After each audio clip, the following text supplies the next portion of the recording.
Hello, everybody, and welcome back to another episode of Underdog. Today we got Season 3, Episode 11, No Time to Mourn. This takes place Christmas Eve. A few days have passed, and it's now Christmas Eve. But the warehouse is nearly abandoned. The festive lights outside are turned off, and the Christmas tree has toppled over. The ornaments smashed on the ground. It zooms into a box fan on the ground, the blade spinning at the max speed. It transitions to another fan and zooms out, showing a whole plethora of gizmos and tech. Zooming out even further, showing Lotus's head. They're sitting down in the room with the screens in their main base. But this time, Lotus is not turned off. This time, they're watching a download bar that is at 99%. They get out of the chair they were sitting in and turn to the door of the room, exiting into the main area. They go to a shelf set up against the wall, and they slide it over using their foot. Behind it is a rectangle opening in the wall leading to a bright hallway, the lights above buzzing. They step through the opening and into the hallway and start going through it. Step by step, Lotus passes large, black circular containers with the tops closed. They pass hundreds before reaching a small room with a glass window and a gray door. Lotus opens the door and pushes it open gently. Inside, there's a control panel below the glass window and a red button under a glass casing. They lift it up and press the button, creating a steam sound rebounding down the hallway. And almost rapidly, all the containers flow steam and from the lids, and they pop open. And slowly, a white robotic sphere rises, a glowing red circle in its front, surrounded by lines of orange wrapping around the entire body. It shows all the robots in a line above their corresponding containers. They all turn to the entrance of the tunnel and start to move toward it quickly. It cuts to Lotus, who's standing outside the room with the button, watching as his children begin. The title card plays, and it cuts to black. Miranda is sitting in her car at a red light. She's sitting there tapping the steering wheel and humming along with the song on the radio, until she stops and squints her eyes at something outside. The sounds of spinning turbines fill her ears, and the robots Lotus released are flying through the air in a single-file line slowly. She pulls out her phone and dials somebody. As the phone rings, it cuts to Dylan, lying in his bed staring at the ceiling. As his phone begins to buzz, he sighs and grabs it, reading who's calling. As he answers Miranda's call, another turbine sound appears at the window of his bedroom. He turns and comes crashing through as one of Lotus's robots, sending glass everywhere onto the floor. Dylan's phone drops on the ground, answered, as Dylan raises his arms, shielding the onslaught of glass from his eyes. He lowers his arm, seeing the robot beginning to enter the room through the window. He raises his legs and kicks the front of the robot, the impact sending it back outside. The robot is still pushing back, so Dylan decides to jump out the window onto the robot. The camera shifts through the wall to the outside as Dylan is holding onto the robot, kicking the bright red circle. This makes the robot begin to fly to control, spinning around the outside of the apartment building. As Dylan continues kicking, the altitude of the robot's flight begins to decrease, closer to the road below with cars zooming past. The robot starts to smoke from the top as it begins hurtling toward the road at a fast speed. The robot hits the ground, dismantling, while Dylan skids across the ground, scraping his arm. As he starts to get up from the ground, 3 more robots hover around him, but before they can attack him, Miranda, in her young devil costume, lands on top of one, piercing her pitchfork through it, and doing the same to the other 2. She jumps off and lands gracefully onto the road in front of Dylan. "You left this at the warehouse," Dylan says, as she hands Dylan the pink gem necklace containing his suit. Dylan grabs it from Miranda and latches it around his neck, before grasping the gem, making it glow and encase his body with the Underdog suit. Dylan wraps his hands around Miranda and begins to float into the air before making his way to the warehouse. "What is going on?" Dylan slows his flight speed, reaching the warehouse and landing on the ground. He releases Miranda, and they both look in terror at the warehouse. "Must be Lotus," Dylan says, as the camera pans from him and Miranda to the warehouse, which is encircled by the same robots from earlier, all beeping and scanning the warehouse. It cuts to inside, with Lotus walking and gliding his finger along the main console, and Jake is hiding behind a box out of sight of Lotus. Lotus grabs the top of the spinning chair and rotates to them before plopping down on it and rolling himself closer to the main console, beginning to type. But a small sound emits from Jake's direction, making Lotus immediately snap their head to it. "Whoever's over there, might as well come out. You're dead either way." Jake sighs before standing out from behind the box with his hands raised. "Jake. What's with the bots?" Lotus gets off the chair and picks it up, throwing it effortlessly into the warehouse wall, smashing it into 2. Lotus begins to make his way towards the hand-raised Jake. Who are you? Lifelike Object Test Unit 6.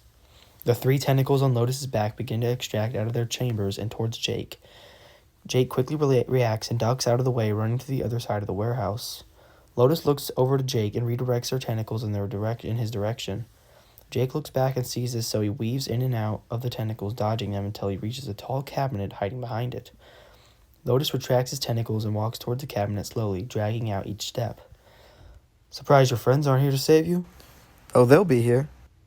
Lotus looks to the left and to the right, their neck making a whir sound before they look back at the cabinet. I don't see them. As Lotus approaches closer, Jake looks around for an escape. He looks at one of the windows at the top of the warehouse wall, but sighs it off. Wait, the back door. How could he forget? He snaps his head to the door at the back of the warehouse. Lotus is even closer now, only a few steps away. You make a good sidekick, you know. Another step. I could upgrade your body. Another step. So, what do you say? Another step, and Lotus sharply turns around the cabinet, but Jake isn't there, and the back door is open and rebounding off the hinges of the door. Outside, Jake is not too far from the door and looking up at the robots looming above. At least 20 of the 100 robots in the sky notice Jake, and all of them open a hatch on the bottom of them, and a small turret flips out, making Jake's face drop. As all the robots' turrets begin making a spinning sound, bullets start to fly at Jake, but they stop midair, glowing pink. Jake looks to the right, seeing Dylan holding out his hand, and Miranda running towards him. Miranda puts his hand on Jake's back. Come on. They both duck and start to run towards Dylan, who, once they reach, he puts his hand down, making the bullets unfreeze and fly into the warehouse wall, clinking off.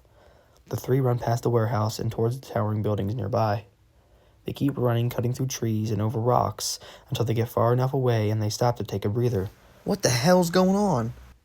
Jake says as his hands are on his knees, catching his breath. We need to find Zara.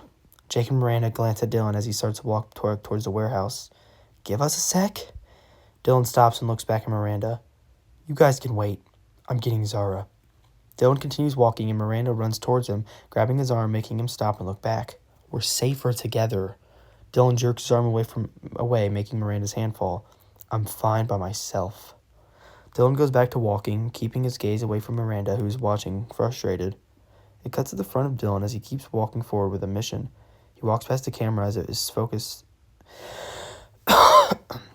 He walks past the camera as it is focused on Jake and Miranda in the background, still watching Dylan walk away. It cuts to Dylan still walking with his hands twitching at his sides.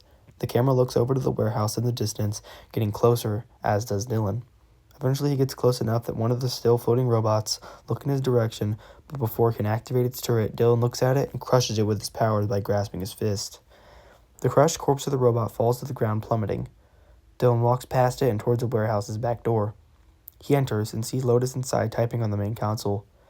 Instead of being sneaky, Dylan extends his arm and opens his hand, making Lotus fly back towards one of the walls. Lotus hits against the wall, sliding onto the floor below it as Dylan walks towards him, dead set. Lotus slowly gets up, but Dylan stops them, kicking his foot into Lotus's head and knocking it back into the wall. Dylan leans down and grabs the side of Lotus's head, gripping it and bashing against the wall over and over again, denting the wall and Lotus's head. Eventually, Dylan stops and lets go of their head, making it droop freely. Dylan backs up, stretching out his fingers. He looks down at Lotus, whose head is making strange mechanical sounds. You've already lost, Dylan. Dylan stops, stretching his fingers, and rests his arms to the side. Have I? Lotus slowly looks up to Dylan. Just keep dreaming. Dylan raises an eyebrow and looks around the warehouse. You'll get it soon enough. Dylan looks back at Lotus, scanning their body.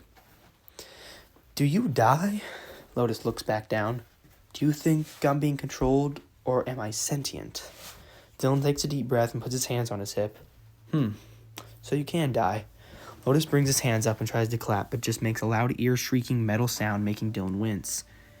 And I know your next question is why the robot attack. Dylan rolls his eyes. Whatever you are, you're going offline. Lotus looks up at Dylan, but it's short-lived as Dylan's foot goes through one more time, smashing Lotus's head into a clump of white and orange metal plates and wires. Dylan pulls his foot back with wires hanging off of it.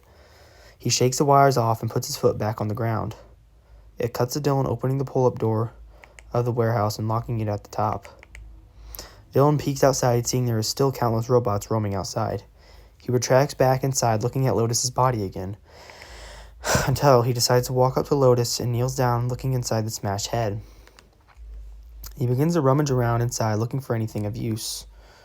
Eventually, he pulls out a motherboard of some sorts. He lays it to the side and goes back to the head, beginning to pull the wires out of the head in clumps.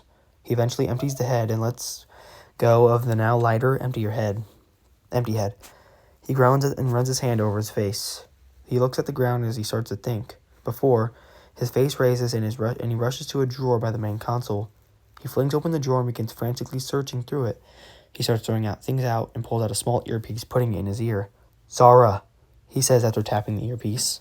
His breathing is heavy as he waits for a response. He stands there blinking repeatedly. He looks down at his feet, seeing that they were tapping without him even noticing. He looks back up and finally, "Dylan? Where are you? Are you safe?" "Yeah, I'm fine. What's going on right now?" Dylan starts for the front door. "I finished off Lotus. I guess his bots aren't finished, though." A long pause of silence lingers between the two. "Listen, you can take a break. Let us take care of the bots."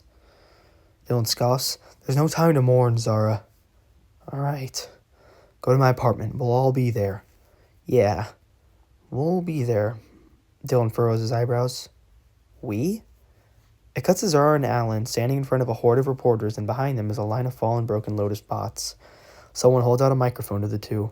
"So tell me, FaZe, how do you manage to always keep your suit so clean?" Alan raises an eyebrow behind his mask, looking at Zara, who steps up and answers for him.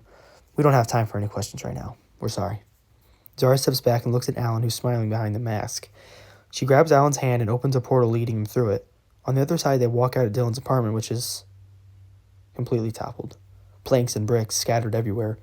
Zara and Alan both see Dylan standing on top of some of the rubble with his hands behind his head as he looks with sadness.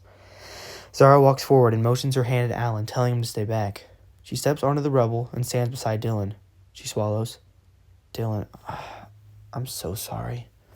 Dylan lowers his arms and turns to face Zara. He looks passionate and sees Alan. "Dylan, wait!" Dylan begins to march toward Alan, with Zara trying to hold him back but failing. Dylan stops in front of the ready-to-fight Alan. Dylan speaks, his voice full of anger and hatred. "Why are you here? I didn't even kill him." Dylan loses it and punches Alan in the face, stunning him back. Alan holds his cheek where he got punched. Dylan walks towards Alan again, but as he begins to punch again, a portal from Zara engulfs him. Dylan follows the punch motion through and notices he's in a pitch-black room and stops, standing still. Another portal appears in front of him. Zara comes out walking straight at Dylan before stopping before him. "You need to calm down.